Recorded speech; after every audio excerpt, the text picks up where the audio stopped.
ఈ middle income trap లో పడ్డ దేశాలన్నీ కూడా కొన్ని అవుట్డేటెడ్ మోడల్స్ కూడా ఫాలో అవుతున్నాయి. లాస్ట్ సెంచరీలో మనం గమనిస్తే ఇన్వెస్ట్మెంట్స్ అట్రాక్ట్ చేసుకోవడం వీటి మీద దృష్టి ఎక్కువ ఉంది, కానీ ఇన్నోవేషన్స్, రీసెర్చ్ వీటి మీద ఇంకా ఎక్కువ ఈ కంట్రీస్ దృష్టి పెట్టాలి. ఆర్టిఫిషియల్ ఇంటెలిజెన్స్ లాంటి వాటి మీద ఎక్కువ దృష్టి పెట్టాలి. సో వాటి మీద దృష్టి పెడితేనే ఇప్పుడు ఈ మిడిల్ ఇన్కమ్ ట్రాప్ లో ఉన్న కంట్రీస్ హైయర్ ఇన్కమ్ లోకి వెళ్ళగలవు, లేకపోతే చాలా కష్టం అవుతుంది. అంటే ఇన్నోవేషన్ లెడ్ అప్రోచ్ అని ఉండాలి. కేవలం ఇన్వెస్ట్మెంట్ లెడ్ అప్రోచ్ మాత్రమే కాదు, ఇన్నోవేషన్ లెడ్ అప్రోచ్ అనేది చాలా ఇంపార్టెంట్ అనమాట.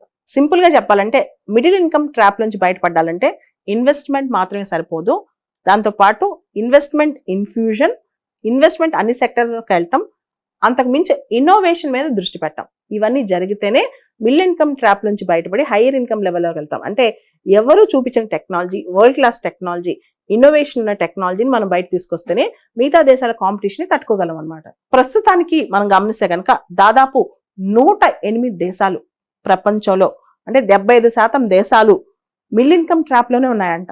చాలా అభివృద్ధి చెందుతున్న దేశాలు ఇంకా కూడా మిడిల్ ఇన్కమ్ ట్రాప్ లోనే ఇవి పైకి రాలేకపోతున్నాయి. ఇండియా, చైనా ఇలాంటి దేశాలన్నీ కూడా హై ఇన్కమ్ లోకి వెళ్తున్న, చైనా లాంటి దేశాలు కూడా ఇంకా ఆ ట్రాప్ నుంచి బయటపడి ఇన్నోవేషన్ లెడ్ గ్రోత్ లోకి వెళ్లాల్సిన ఆవశ్యకత ఉందని చెప్పి కూడా ఈ వరల్డ్ బ్యాంక్ రిపోర్ట్ చెప్తుంది.